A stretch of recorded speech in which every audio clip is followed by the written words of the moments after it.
Hi friends, welcome back to my YouTube channel. അപ്പോൾ ഇന്നത്തെ നമ്മുടെ റെസിപ്പി ഒരു നെയ്പത്തിരിയാണ്. നമ്മുടെ പുട്ടുപൊടി വെച്ചിട്ട് വളരെ എളുപ്പത്തിൽ ഉണ്ടാക്കാൻ പറ്റുന്ന നല്ല ടേസ്റ്റി ആയിട്ടുള്ള ഒരു നെയ്പത്തിരിയാണ്. സാധാരണ നെയ്പത്തിരി ഉണ്ടാക്കുന്ന പോലെയല്ല, പുട്ടുപൊടി വെച്ചിട്ടാണ് നമ്മൾ ഉണ്ടാക്കുന്നത്. അപ്പോൾ പെട്ടെന്ന് ഉണ്ടാക്കാം. പെട്ടെന്ന് ഒരു നെയ്പത്തിരിയൊക്കെ കഴിക്കാൻ തോന്നുമ്പോൾ അരിയൊന്നും അരക്കൊന്നും ചെയ്യാതെ വളരെ പെട്ടെന്ന് ഉണ്ടാക്കാം. അപ്പോൾ നമുക്ക് എങ്ങനെ ഉണ്ടാക്കുന്നത് നോക്കാം. അപ്പോൾ അതിനായിട്ട് ഞാനിവിടെ 2 കപ്പ് പുട്ടുപൊടിയാണ് എടുത്തിട്ടുള്ളത്. പുട്ടുപൊടി ഏത് വേണമെങ്കിലും എടുക്കാം. നിങ്ങൾ ഉപയോഗിക്കുന്ന ഏത് പുട്ടുപൊടി വേണമെങ്കിലും നമുക്ക് എടുക്കാം. തരിതരിയുള്ള പുട്ടുപൊടിയാണല്ലോ. അപ്പോൾ ഇത് 2 കപ്പാണ് എടുത്തിട്ടുള്ളത്. ഇനി അതിലേക്ക് ആവശ്യത്തിനുള്ള ഉപ്പൊക്കെ ചേർത്ത് നന്നായിട്ടൊന്ന് മിക്സ് ചെയ്തെടുക്കാം. പുട്ടുപൊടി എന്ന് വെച്ചാൽ പലരും പല ബ്രാൻഡാണ് ഉപയോഗിക്കുന്നുണ്ടാവും. അപ്പോൾ അതിനനുസരിച്ച് വെള്ളത്തിൻ്റെ അളവിലൊക്കെ ചെറിയ മാറ്റങ്ങൾ വരും. അപ്പോൾ ഞാൻ ആവശ്യത്തിനുള്ള ഉപ്പ് ഇട്ട് കൊടുത്തിട്ട് നന്നായിട്ടൊന്ന് മിക്സ് ചെയ്തെടുക്കുന്നുണ്ട്. എല്ലായിടത്തേക്കും ഉപ്പൊന്ന് എത്തുന്ന രീതിയിൽ നന്നായിട്ടൊന്ന് കുഴച്ചെടുക്കാം. നമുക്കതിലേക്ക് വെള്ളം ഒഴിച്ചു കൊടുക്കാം.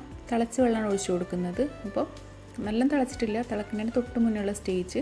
അപ്പോൾ ഞാനിവിടെ 1 കപ്പ് അരിക്ക് 1.5 കപ്പ് എന്നുള്ള കണക്കിലാണ് ഒഴിച്ചു കൊടുക്കുന്നത്. അപ്പോൾ നിങ്ങൾക്ക് ചില പൊടിക്കനുസരിച്ച് ചെറിയ മാറ്റങ്ങൾ വരും. 1.25 അങ്ങനെയൊക്കെ വരും. എനിക്ക് 1.5 കപ്പ് ആണ് വന്നിട്ടുള്ളത്.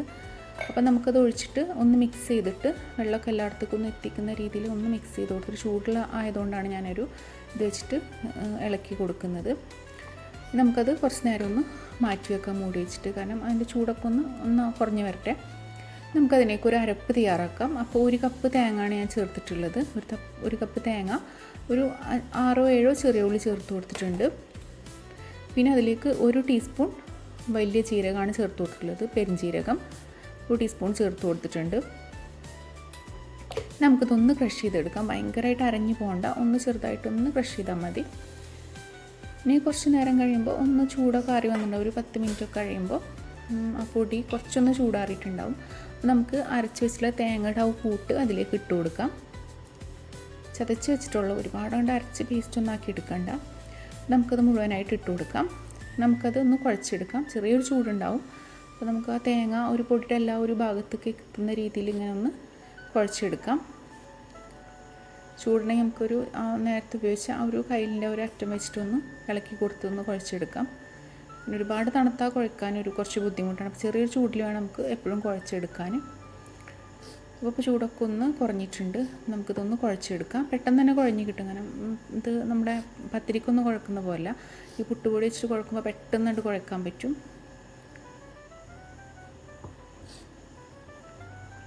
അപ്പോൾ അത് നന്നായിട്ട് കുഴഞ്ഞ് വന്നിട്ടുണ്ട്.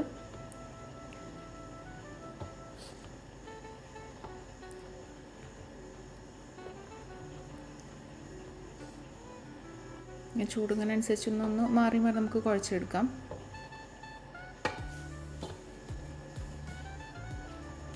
കുറച്ചൊന്ന് സോഫ്റ്റ് ആവണ വരെ കുഴച്ചെടുക്കുക. ഒരുപാട് കുഴച്ചെടുക്കൊന്നും വേണ്ട, ഈ പുട്ടുപൊടി ആയതുകൊണ്ട്. നമുക്കൊന്ന് സോഫ്റ്റായി ഒന്ന് സെറ്റായി തോന്നുന്ന വരെ കുഴച്ചെടുക്കാം. നമുക്കിതൊന്ന് ഉണ്ടാക്കിയെടുക്കുകയാണ്. അപ്പോൾ ഞാനൊരു കവറാണ്, ഒരു പത്തിരിയുടെ കവറാണ് എടുത്തത്. കുറച്ചുകൂടി വലിയ കവറായാലും കുഴപ്പമില്ല, എനിക്കത് കറക്റ്റായിരുന്നു.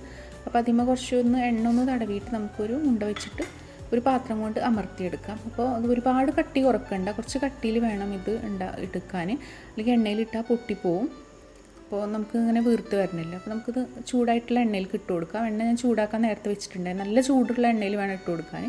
അപ്പോൾ ആദ്യം നമ്മളൊന്നും ചെയ്യേണ്ട, ഇങ്ങനെ കുറച്ച് കഴിഞ്ഞ് തനി ഇങ്ങനെ പൊന്തി വരും.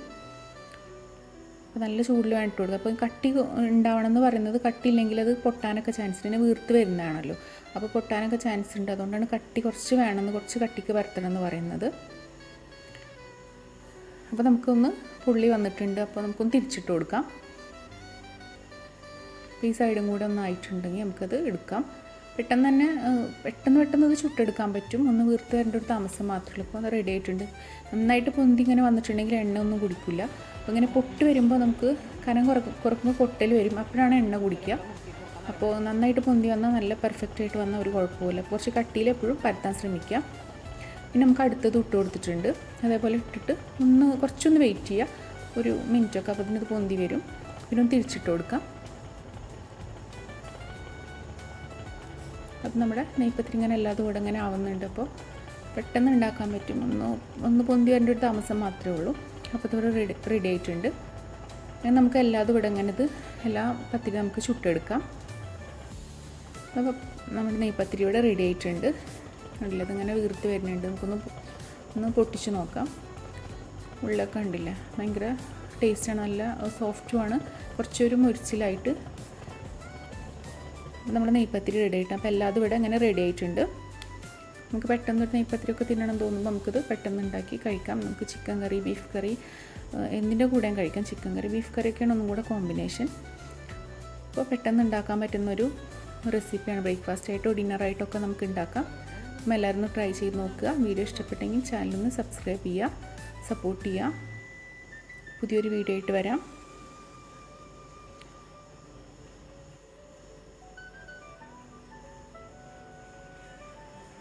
Thank you.